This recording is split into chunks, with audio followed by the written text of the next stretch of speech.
Okay. Was born in Pasadena, California. It's coming in okay now? Yes. 1924, my father was a ministerial student at a church-related college in Pasadena. My first years were with my family, and my father was a minister. But shortly thereafter, we went to a farm in Texas because my grandmother had a farm. Her husband had died, and we became farmers. Still coming in? Yes. Okay. So mostly I grew up on a farm until my father went back into the ministry full time when I was about 12, I think.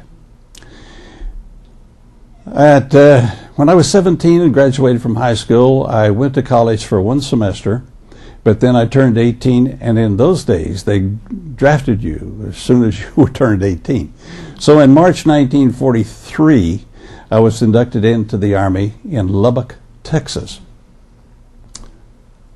My first assignment was with the tank destroyers at Camp Hood, which is now Fort Hood.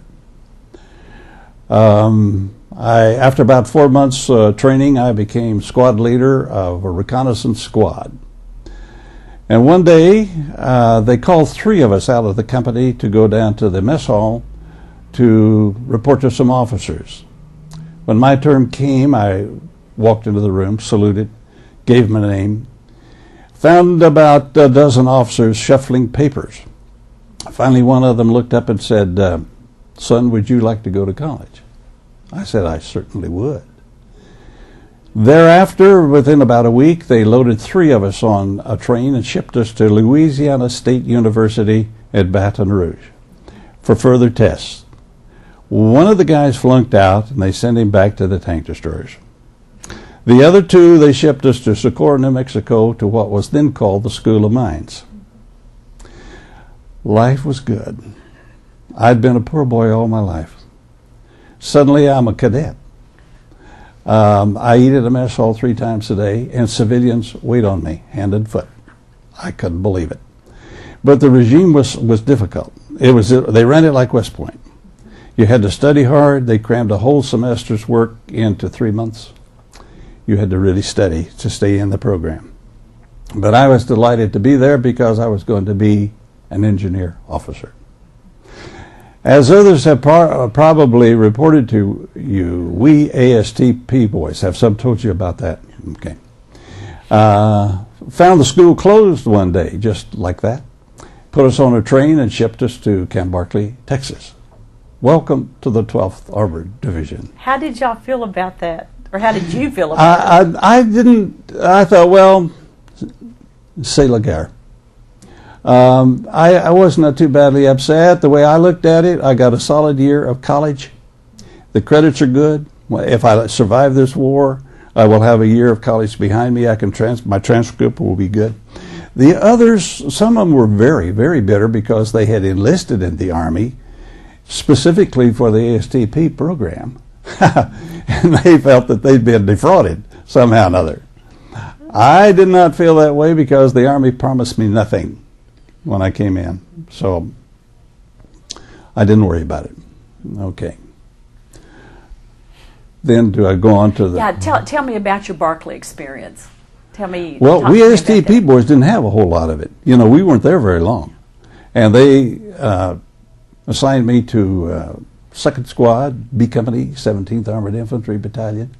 I remember that there were just 2 of us that went to this particular hutment. The rest of them seemed to all go to hutments together, the whole group, but there were 50 of us and there were 2 of us too many. So they sent 2 of us up to this hutment.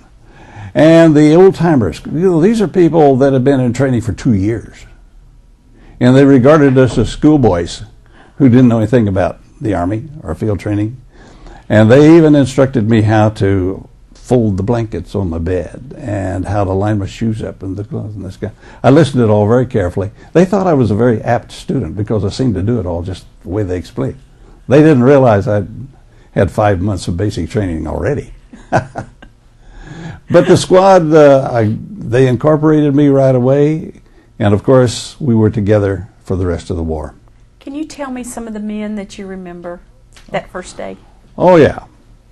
We were together the rest of the war. And luckily, wounded and some captured, but only one was killed. Yeah. And one, see, the half-track driver and one other survived the war without a scratch. And of the whole company, there were only 17 for which that happened. So out of 200 and something, only 17 escaped without something bad happening to them. Okay, Eli Glogal was my pal. We shared foxholes together. He was a Jewish boy, but we got along just really fine. I really valued his friendship. Sergeant Kemp was the squad leader. He had been a pre-war soldier, 1936, 37, 38, and through there, and he'd been with an artillery outfit in the Panama Canal Zone. During that time, he also, well, it was peacetime when he was down there, and for entertainment, they had boxing matches. And it turned out for 2 years running, he was the inter-service boxing champion of the Panama Canal Zone. He didn't look like he was that good a fighter, except his shoulders and arms were too big for the rest of him. Well, I was informed about this just as soon as I came in. One incident happened that probably nobody else will tell about. On the days just prior to our leaving Camp Barclay to go overseas, we cleaned up the camp, but we weren't to mess up anything. So we mostly went in the barracks, everything was spit and polished, and we just sat on the floor. We're just waiting, either for the train to come or something. I walked into one barracks, and one of the men was really treating another one kind of badly. And the one that was doing the bad acting was a weightlifter, and he had great big muscles. He was really proud of it. And he looked like a dangerous man. And he was brutalizing this other guy, threatening him and all sorts. And Camp was sitting over there, and he said, you're really tough, and you're picking on somebody smaller than you. And this guy said, okay, Sergeant, if it weren't for the stripes on your sleeve, I'd take you on.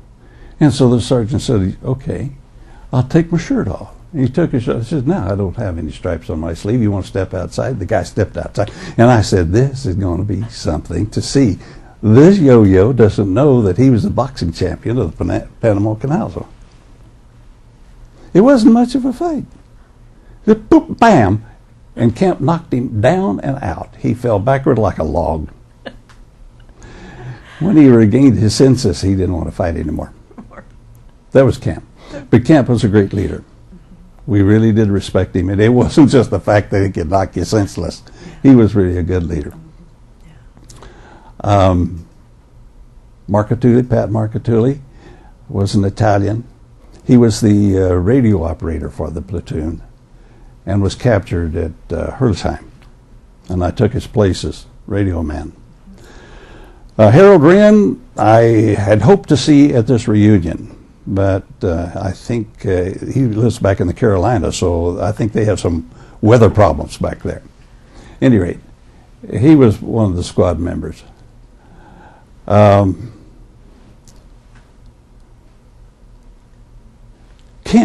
Let's see, what was the name of our... I think I've forgotten the name of our half-track driver. Yeah. Yeah, that's okay. But Harold Wren, and I guess I'm forgetting the name. Piper was one of the others, and he was the one that was killed. I see his name out here on the listing of the things. And the rest of them have never come to reunions. Of course, there was Joe Torriello. He was a standout for the squad. He was sloppy. He constantly caused us trouble with the officers because his gear would not be in shape at inspections. And overseas, he was something else. Let's say he was very romantic. And if you were going out on a mission or something, you had to look around for Joe because he usually was up in the hayloft with some woman. Couldn't understand how he had the energy for such thing for so long. He was like that. It was just ridiculous. That is Joe Torriello. He was always missing when the special equipment was handed out. And in the picture that I have hanging on my wall of the squad, we're all dressed in the right kind of winter gear. We were there when the truck arrived. We had the equipment. Joe wasn't there. So here he is. He's still wearing overshoes. He doesn't have the right kind of coat anymore. And the rest of him looks kind of bedraggled anyway. This was Joe Torriella. However, there's one thing about it. Once they gave the order to advance, Joe was a fighting man. And at the Colmar battle, he won. It was proposed that he get the Silver Star. Captain Ebbage yelled at somebody to take a machine gun over on the right flank because we didn't know we had any German soldiers on the right flank as we went across this place. But we discovered we did. And Joe runs back to the half-track. He grabs one of these 30 caliber machine guns. He can't find anybody else to take the tripod or the box of ammunition. So he just grabs up the gun, throws the belt of ammunition across his shoulder, just like some guys do in the movies. You wouldn't believe it. And he ran out there firing that thing all by himself. They didn't give him a Silver Star because he had too many court-martials on his record. You want any more stories like that? Let's go to Europe. Let's get to Europe. So I know kind of what happened in Shanks and all that stuff. Get me over to Europe and your first impressions in those first days of battle. First days of battle. You do know we landed at Le Havre, and we were out at Afay for a month, I think. The chateau itself had been bombed. One bomb had hit us square in the middle. And the British had bombed the thing because it had been a V-1 launching site. Clark, our half-track driver, was a born thief and scrounger. And he got to looking around, and the portions of the chateau that were still intact were occupied by the officers. But he found out that the basement, which was mostly filled with mud, was still quite intact, and that if we got our shovels and got to work, we could shovel the thing out. And it would be nice and cozy. We did that. So for our month in Afay, 1st Squad, 2nd Platoon had nice quarters. We were cozy. Then we were transferred, and they left our squad behind to guard some ordnance equipment in town. So their first battles there at Benning Barracks, we weren't there. All right, the first day of battle. We approached at night, and we were to go to Rohrbach.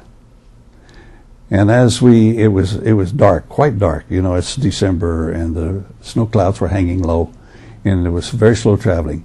In fact, they suggested that on this road going up to Rohrbach, you must not show any lights whatsoever, because the Germans have this whole road zeroed in. They can pop in on you here.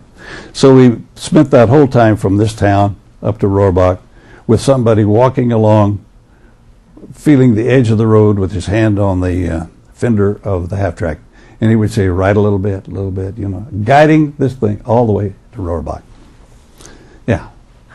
We got to Rohrbach about 2 o'clock in the morning, and there were no orders for us, so we dismounted, and I remember standing in the shelter of a half-ruined building. And then they said, we're going to go out, and we're going to meet with Company A, and we're going to launch an attack. Now, we went down to the square, and there's a church that still stands there. I've been back to look at it. And an officer that had had previous combat in this region stood on those steps, and he said, this is what you're going to face tomorrow at daybreak. He said, I suggest that you load your men with extra rockets for your bazookas, because you're going to have some fortifications you're going to have to blast with those things. So I found myself carrying a pack of 3 rockets, in addition to my rifle and all the other gear we had. We did march out of town. We marched out on the side of a hillside. We lined up with A company, I think, and we just stood there. Then the clouds blew away, and the moon came out, and for once I felt a great exhilaration. I looked to the right and to the left, and all you could see were men, helmets, weapons, and all this kind of stuff, a long line. And then I thought, we're going to sweep down on those helpless, hopeless people tomorrow morning, and we're going to end the war. You know, I really, really felt that. I thought, this is really great. Well, something happened. We didn't make contact with the artillery preparation or something. I'm just a rifleman. I don't know what went wrong. But we marched back into town. And then they said, just rest for a little bit. Well, while we're back in town and we're resting, the sun came up. And I'm looking around at the debris and at the wreckage that I see, and off to my right, I saw an American soldier that was dead, my first one. So I thought, okay, you're into this business. Go over and take a good look. So I looked him over. He was lying flat on his back. His eyes were closed.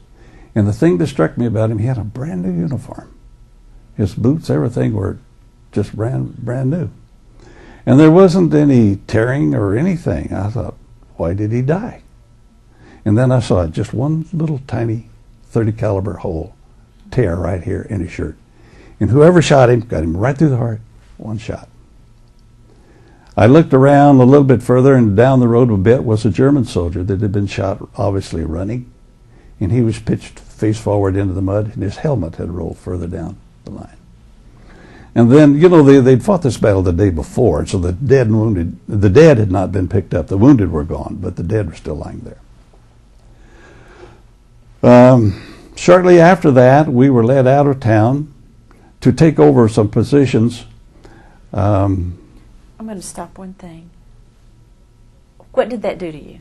Did it prepare you for what was coming? Yeah. What was going on while you were looking at these dead men? Well, I just said, you're young, and you think, that's really sad, but it's not going to be me.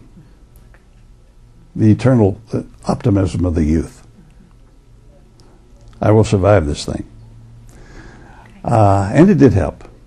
I said, steel yourself to this because you're going to see a lot of them. Some of them are going to be your buddies. I said that to myself. Okay.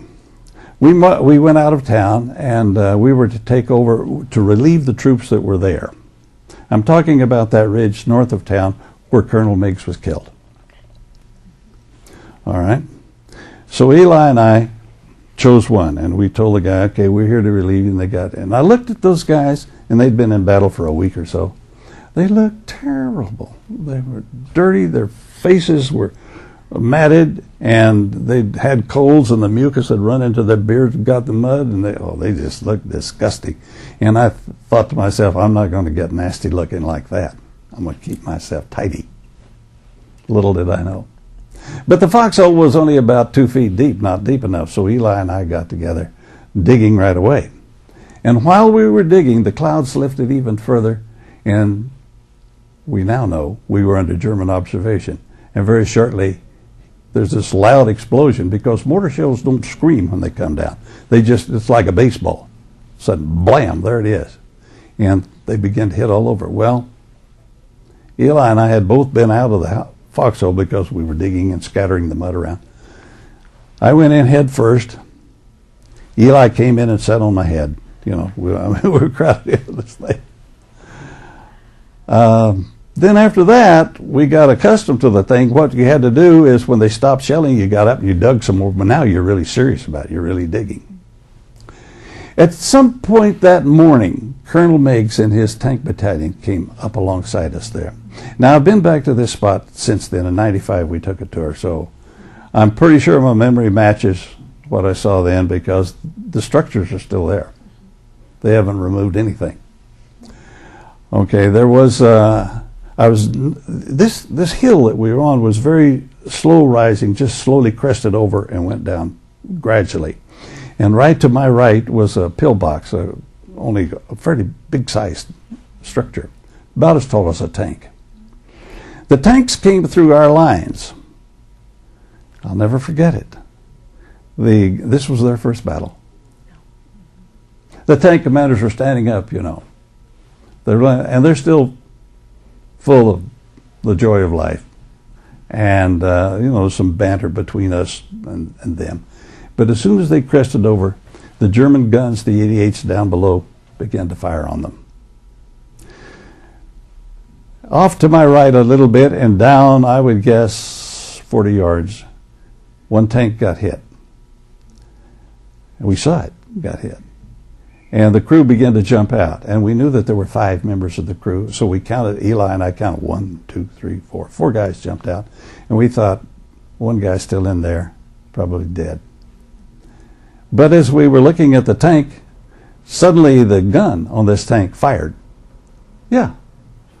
And we thought, well, how could that happen? And then just a couple of minutes later, bam, it fired again. And then the gunner jumped out. Later, we learned that that gunner happened to be looking through his sights at the spot where that concealed German gun was, and he saw the muzzle flash. And he resolved to stay with the tank long enough to swivel the gun around and put some shots right on that gun down there. I understand that he was awarded a Silver Star for having the bravery to do this kind of thing. Now, Colonel Meigs, I didn't know it was Colonel Meigs. I just knew it was a tank. Pulled up behind this pillbox off to my right about 30 paces. And the commander of it stood up in the thing and he was waving something. I have since learned that it was a map case, and he was trying to regroup his battalion. And while I'm staring at it, there was just a great flash across the thing, and whoever the tank commander was gone.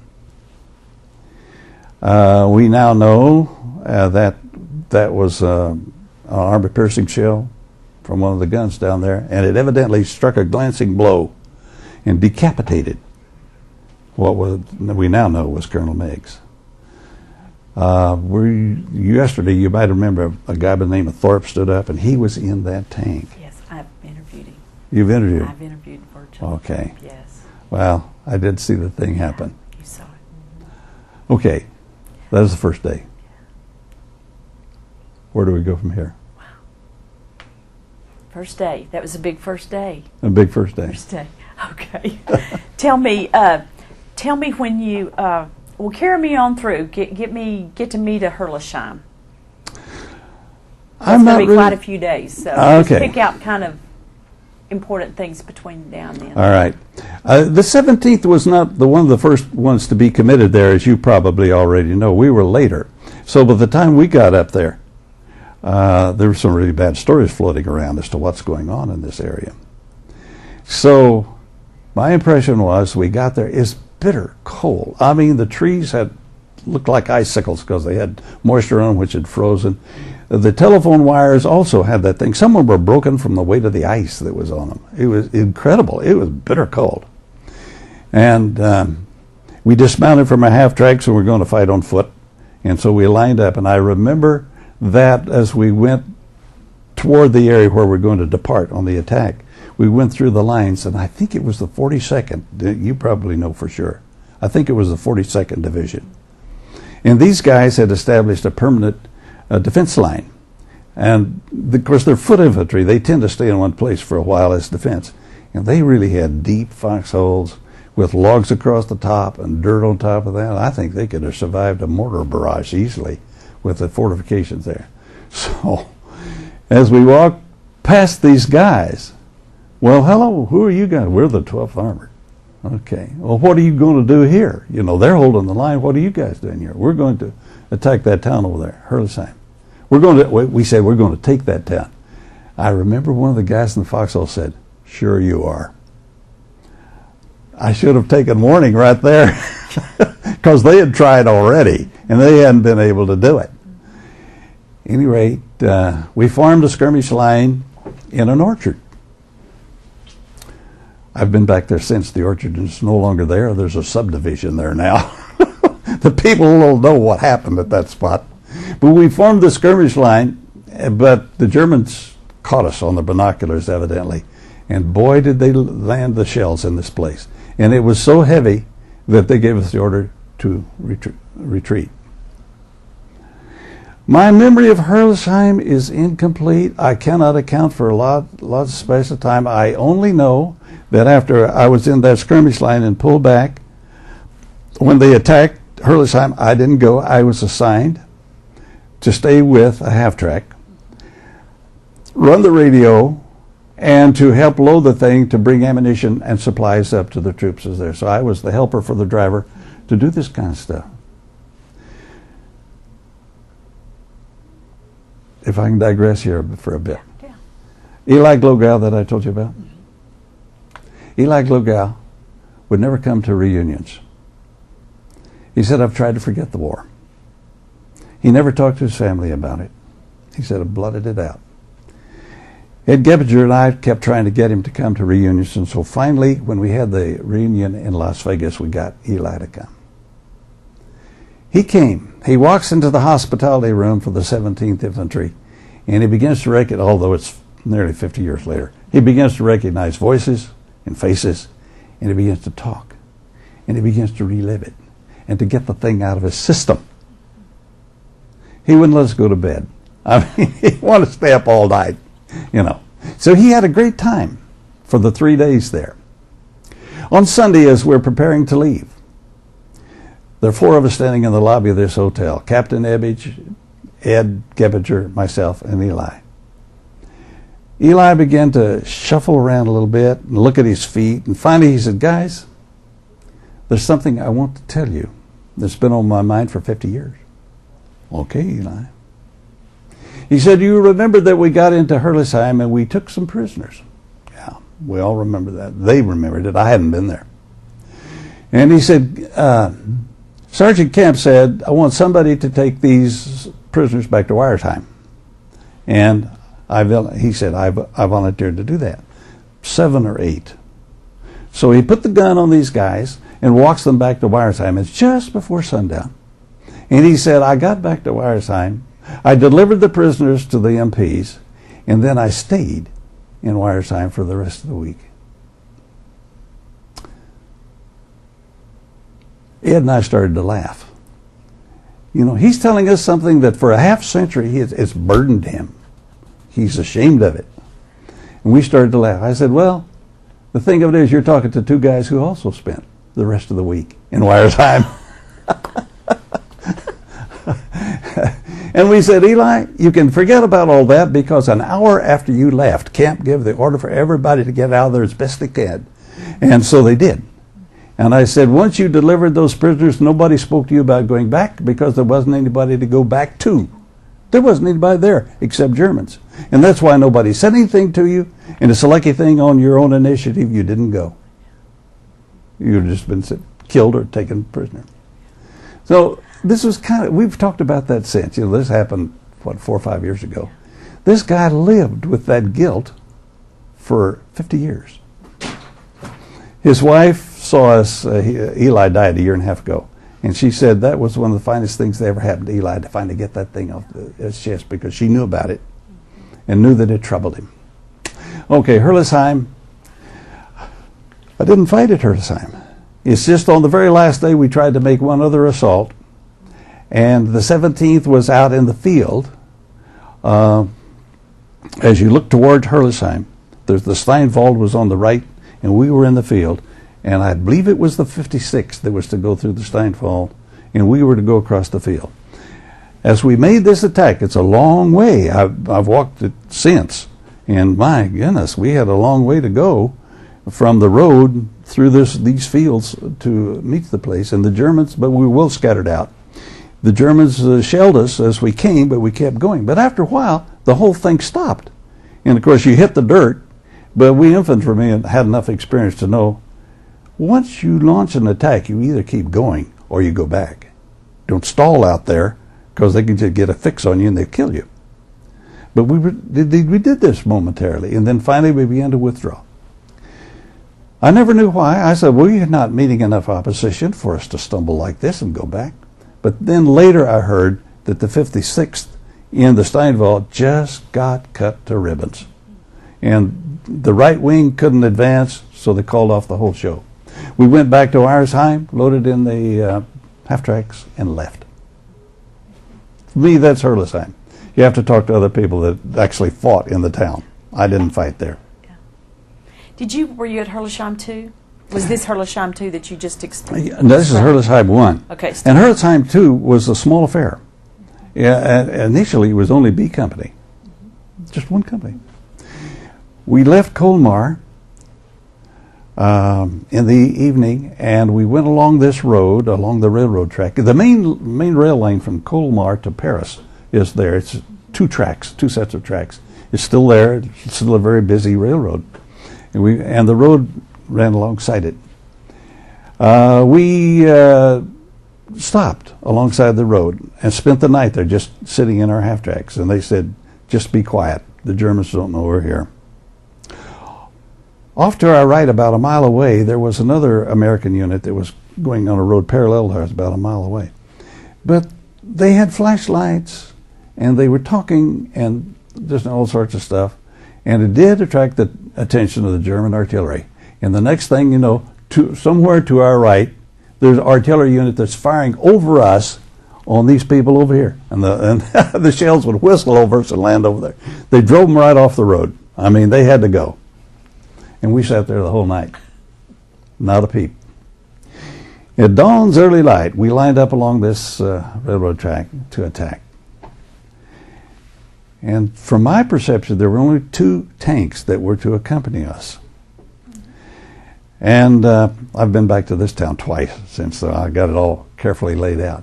The road crossed over, and there was, just as you crossed over the tracks, there was a stone station house. Not very big, not much larger than this room, about this size. And Captain Ebbets chose that as the spot to kind of watch over things as the attack went forward. And I was designated runner that day. That's not a job you want to ask for. And while we're preparing to launch this attack, the Germans were firing mortar shells back at us. And just behind us was one of our tanks. One of those mortar shells hit right on the top of that tank. Bam! Tankers on those Sherman tanks, if they got hit, they tended to jump out immediately because they tended to flame up very quickly. And see, these guys did too. What they didn't know was that a mortar shell cannot really damage a Sherman tank. It makes a terrible blast, but it doesn't put it out of action. But these guys jumped out, got in the ditch alongside the thing. Another mortar shell came along and killed every one of them. Just bam, like that. So it's crewless. Yeah. Then the attack was launched across there. We had some mortars of our own that we fired a bit into the town. We had machine guns working the thing. And the Germans were waiting there. I forgot. As we lay there waiting, we discovered that there were a lot of Germans in the town. They had mortars. They had Panzerfausts, that kind of stuff. And so we asked for artillery. We called in on the radio. And after a while, somebody answered and said, "Okay, we'll give you one." So they gave us one fire mission. It came over, 5 shells came over, and they landed between the railroad track and the town. They didn't hit anything. We said, "We want to correct your fire." And some high-ranking officer came on the line and said, "There's hardly anybody in that town. Attack and attack right now." Captain Ebbets didn't have any option. He motioned everybody forward, so off they went. Captain Ebbets said, "Okay, Wood, when we break from here," says, "I'm going to go first. And you look around the corner of this building, you see that kind of marshy area there. I'm going to run to there, then I'll hit the dirt." Because all this was open space before you finally got to the buildings, and the Germans were raking it with machine gun fire. And we were losing guys out there in that open field. So you wanted to be on the move really fast as you went. Okay, so he ran. And I peeked my head around the corner to see how far he'd gone, if he'd hit the dirt yet. And evidently some German machine gunner said, "I'm going to get the next so-and-so that pokes his head around the corner of that thing." Because when I looked around, a burst of machine gun bullets hit right at the base of that thing. I jumped back, and fright just practically paralyzes you when it's that close. It didn't like the movie where they just go on and do something. I go, "Dear God, I missed getting my feet shot off." All right. Then I thought, but I got to look again. And so the next time I looked around, the machine gunner had realized he had fired low. So he fired head high, and his bullets hit that rock thing like this and glanced in front of my face. And I thought, well, I'm not going to look around the corner anymore. And when the next time I go around this corner, I'm going to be in a dead run. All right. But when I did break to run, there was no fire. Evidently somebody had spotted the machine gunner and killed him because there was nothing. All right. As the attack went forward, it kind of went into two things. There were some buildings over here and there were some over here, and so they divided up. Half the company went over here and half went over here. All right. This group over here were much closer to the main part of town. They were part of the town, but this building was somewhat separated. And once we all went and got down behind these buildings, we found over here we're pretty well isolated because now the Germans could concentrate on this building. There are about 30 or 40 guys behind this building. And you looked around the corner, they immediately fired at you. So I remember the house is still there. I've been back, yeah, it's still there. And it had one of these concrete curbings around a raised front yard up about this high. A curbing that high is a blessing to an infantryman because you can get alongside that, even your butt is covered. You know, so I flattened out there. And I thought, I'll just stay here. This is a good spot. And then I heard Captain Ebbage calling me. I want the runner. So I go over there to him. He said, Wood, run across to that other building where the rest of the company is and tell them to attack directly across the street at that barn that's over there because there are machine guns in there that got us pinned down here. And I thought, they got us pinned down and I'm supposed to take my white skin out there and let them kill me. And I thought, you're going to die. You know, you think that. Well, as I appeared around the corner and I looked at where I had to go, there was one tank that was on the road. And I thought, I planned it out. I'll run behind the tank, but I won't stop running because if you do, they'll only give them time to really get set up for you. So as I ran, evidently, the commander of that tank was watching, you know, through the periscopes. And the moment I broke cover to run, that guy put on a firing bam, the cannon fires, the bow machine gun begins to fire, and he just fired rapidly at those buildings there. He gave me covering fire. Wow. Nobody shot at me on that run across over there. I made it safely. So I always felt that I owed a debt of gratitude to that guy in there. Captain Ebbage, our company commander, knew that, and he said it was the captain of that company that was in that tank, and he was the one that really loved to fire his guns. He really did like to shoot, and he would do it under any pretext. And when he saw you starting to run, he let fire. Okay, I went over there. I told Sergeant Hall the order, and just about the time he's getting the men to go, the Germans decided we're crowded up against this building, and they're down the street there someplace, and they can't really get at us.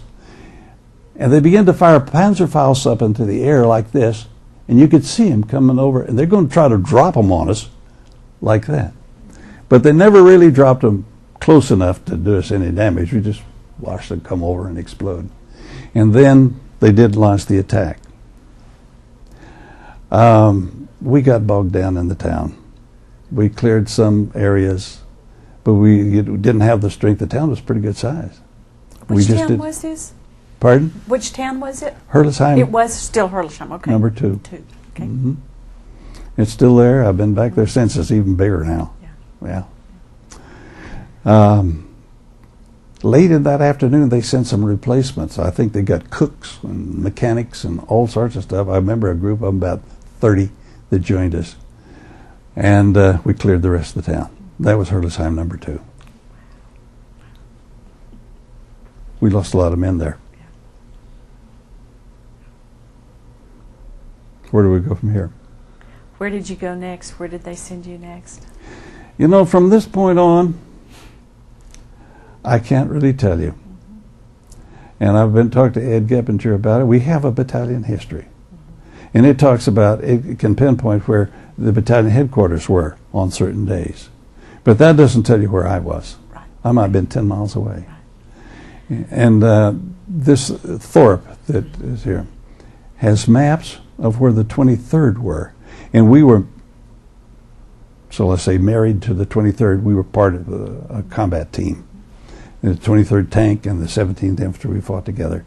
And Ed tells me this morning that he has the maps of all of their things. I will spare no expense to get a hold of this map so I can really know. I remember incidents from then on, particular things that happened. We liberated, west of the Rhine even, before we got to the Rhine, we liberated a concentration camp. I understand later it was a food processing camp. They had slave laborers there. And the people that were in this camp were Poles. Yeah. But I don't find, and I didn't find any remarks about that in our battalion history, but I did find it in one of the tank battalions. And they gave me the date and the time and the name of the place where we had this happen. So did you free them, or was it one of those things you saw it, kind of closed it down, and you kept on moving? They tried to keep us not even stopping. Right. For various reasons. They didn't want the momentum of our attack to stop. And I've since learned they didn't want us getting out because those places were disease-ridden.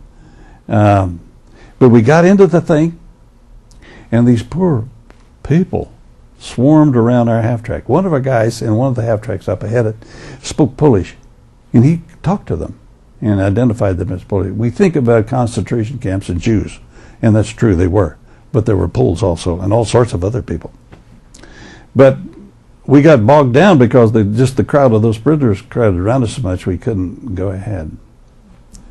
But eventually we kept going through. I remember that some of the guys were muttering, if we find the people that ran this camp, they're not going to be taken prisoners. They're going to get a typewritten discharge from their service.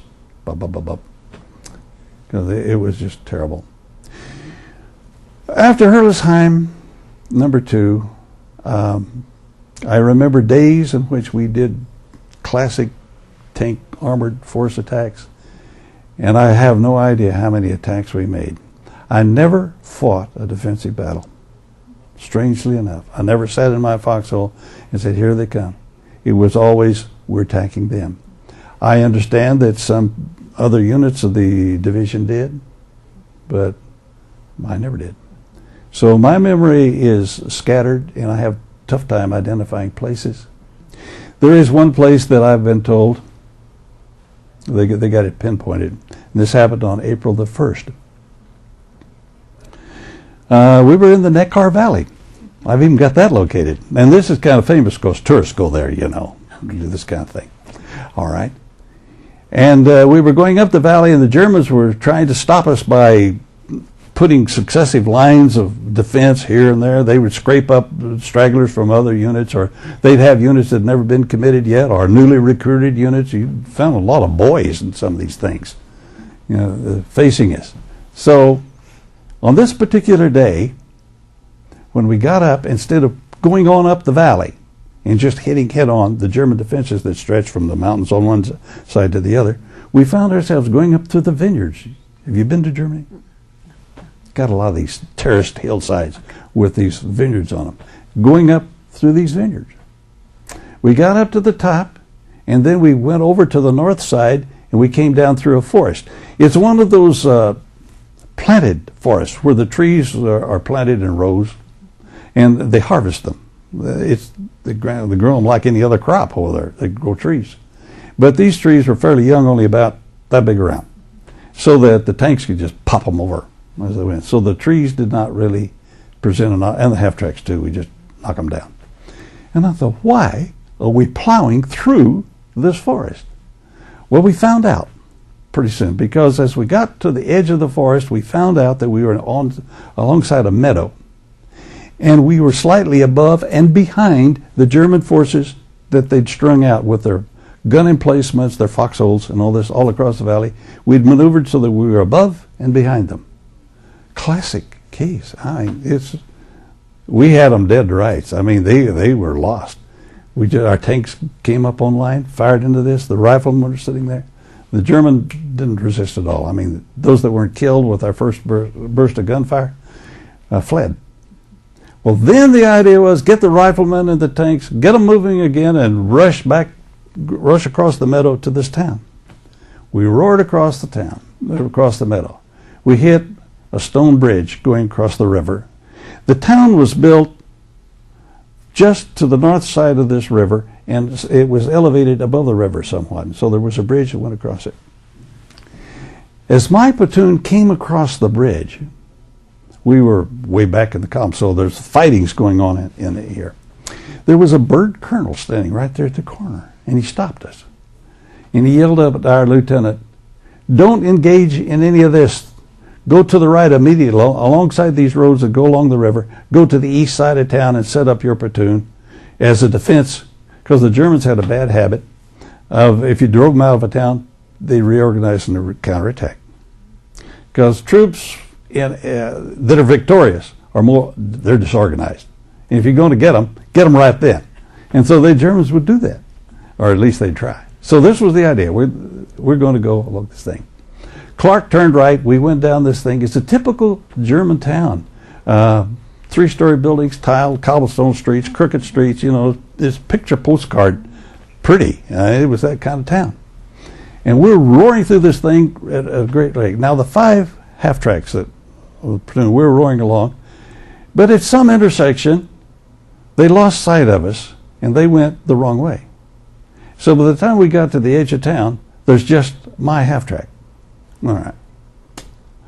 The lieutenant that we had was a replacement, and he had a lot to learn about combat yet. We tolerated him, and he tried not to get in the way too much, but here we were. But he made a big mistake. We'd been in combat continuously, and they'd been unable to replace our losses, so that in my half-track there were only 3 of us riflemen in back.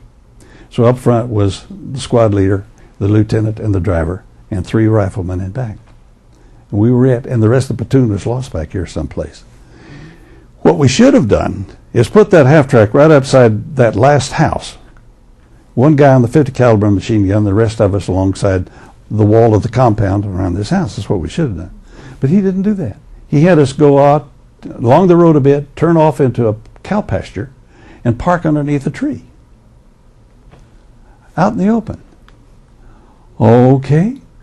And then we discovered that a little further down the road, there was a creek that came down, ran under a bridge, and some of the Germans that had been flushed out of town were down behind the bank of that creek. Well, once we stopped here and they realized that we weren't still coming, well, then they got up and began to have target shoot with us. So, blam, the bullets are banging off the side of the half-track. And we're returning fire, get up and return. But this is bad. This is a losing situation. Don't do this. The lieutenant yelled at me. He said, "Wood, call back, find out where the rest of the platoon is." I tried. I said, "Lieutenant, there's nobody on the phone. I can't raise anybody." And he says, "I'll go get them." Oh, well, he jumps out and he starts running back into. Well, we've got to get up and give covering fire while he goes. So we do that, and he makes it. He gets back into town, but he doesn't come back. And so we're out here doing this target practice with those Germans down there. And then the squad leader said to me, "What do you hear from the lieutenant?" I said, "The lieutenant is not calling us. Nobody's calling us." He said, "I'll go find him." He jumps out, and he starts back into town. This is a true story. That's a true story. He runs back into town. We got to jump up and give him covering fire while he gets it. He makes it. All right. Very shortly after that, one of the tree limbs fell down into the half-track because some of the bullets from the Germans clipped off this little tree limb. And I looked up, and they were leaving tracers across, and I identified instantly. When you're a frontline soldier, you get to be an expert on all types of ordnance, and you can identify usually by the sound what it is. And I looked up, and I knew that was 20 millimeter. 20 millimeter will punch right through a half-track. It'll go right through the armor. The bullets from the machine guns, okay, that's one thing. But this is going to get us. I kicked the back of the driver's seat, and I said, "Clark, for heaven's sake, that's 20 millimeter they're shooting at. Get us out of here." He didn't even turn around. He just put the thing in reverse, and we roared back into town. And he's having to do this by looking just through the little slits, on that shield in front of him. He did get on the road, and he did get back right alongside that last house. And then there was one of these huge timbered wagons that the Germans had. In those days, they had the barns with their houses. Sometimes they're all one unit. And they would scrape out the manure every morning and put it on pads, the concrete pads they had by the house, and then they would put on these heavy beamed wagons and haul them out to the field. That's how you can farm the same things for century after century, because it kept fertilizing the soil. Well, we hit one of those things and crashed right into it. Well, the broken timbers of the wagon got in our sprockets and in our wheels like this, and we're stuck. And we're just kind of jumping up and down. And the 20 millimeter gunner got the range. I felt one hit, the jar, as it hit just below my seat. And then there was another one up here. This a 20 millimeter is really a rapid fire gun. It's heavy duty. They use them on airplanes nowadays, but that's what they are. We realized that this thing is going to blow up. We got all this gasoline, this ammunition, and now we're being punctured. Get out. All right. They went out. I forgot that I had the radio set on with the little earplugs in like this. So as I went out, it almost took my head off because this thing was, so I had to disengage from my headset. I jumped over the thing and I landed in some of the wreckage of the wagon. It caught me just above the boot, went up into the pant leg and caught me there. And I'm stuck for a minute. The other guys got across the street all right, but now I'm the sole target for that gunner back there. I got loose. I ran around behind the half-track. And I thought, I got to keep that half-track between me and that gunner. So I ran down the street away from him. I ran about 2 blocks, but if I veered so that he got sight of me, there would go another bullet. And then about 2 blocks, and then I ran across the street, dove into a house, and the guy shot up the house. Just really pretty good. But I went out on the south side. Now this house was the last one just before the cliff that looked down on the river. So I went on the south side of this thing. By now I'm just spent. I thought, I'm safe here. There's nobody out here except the river and the meadow, and they can fight this war without me for a while. I'm going to catch my breath. So I sat there. I thought, I haven't eaten either. So we carried K rations. I'll have a K ration. I'm just going to relax here for a while. So I opened a K ration, put the crackers and the cheese in my helmet, and I'm enjoying myself. It's warm, and I begin to quiet down, And then I heard this airplane up there, and I thought, that P-47 pilot's losing control of that airplane. We had P-47s that helped us all the time. We had radio contact with them, and so we were accustomed to hearing those planes above us. And I thought, that guy is going to crash. And I looked up, and it's not a P-47. It's a Focke-Wulf 190. And he's coming right down on me. You're caught. Those, where are you going to go? You're not going to outrun a Focke-Wulf 190. And I just looked at him. I didn't move. I just watched him come. He did have a bomb. He released the bomb. But he wasn't aiming at me. He's aiming at the house across the street. He hit it. Then he flies off. Terrific explosion. Those aerial bombs, 500-pound bomb, man, they make it. They not only destroy the house, they dig a hole in the ground. Now, I told this story 15 years ago, and Ed Geppinger, who poked his head in here, said, let me tell you the rest of this thing. He was near that house. He heard the airplane coming. He made a dive, I think, head first down the stairway to go to the cellar. And about the time he did that, the bomb hit the other end of the house and blew him back up the stairway. Blew him back out of that stairway. And the wreckage of the house fell on him. It knocked him out. Gave him a cut, just knocked him out. And then part of the wreckage of the house fell on. Well, after the dust cleared and the plane's gone, the guys thought, well, that got Ed. And it isn't our business to pick up the dead. They have other people that do that. So they went on about the business. Ed tells me he must have been there about an hour. He finally comes to. And struggles out all on his own, but he said the fight was taken out of me for the rest of the day. So Ed and I tell this story in tandem, and we were telling it at a later reunion, and then Harold Wren said, let me tell you how the rest of it goes. He said, the lieutenant that jumped out of your half-track and ran back into town to find the rest of the platoon, he did find him. He runs to the first half track. He yanks open the door, gets into the passenger seat here, and yells at the driver, "Go!" The surprised driver revs the motor, releases the clutch, and the thing jumps forward. They had been in action, and we had 30 caliber machine guns mounted on the side, but nobody was attending this one, and it still had the belt fed through. It was ready to fire. Now, if you look at some, I don't know if we have any in the museums, but those Browning 30 caliber machine guns didn't have a trigger guard. The trigger, you have a pistol grip, and the trigger's just down here open. And that thing managed to swing around, and something tripped the trigger, and it fired one shot, blam, which hit some part of the half track, and a fragment came back and almost tore off the lieutenant's finger. So he sat there looking at his bleeding finger, and he said, "Oh my, what am I going to do now?" And Wren said, "If I had a wound like that, I'd go to the hospital." He said, "I can't do that. Captain Abbott will be unhappy with it." But he finally went back. Oh, wow. We have run out of time. Thank you so very, very much. Great. I need another 2 or 3 hours with you, but somebody else is waiting. Thanks so much. All right. Okay. We're fixing to run out of tape.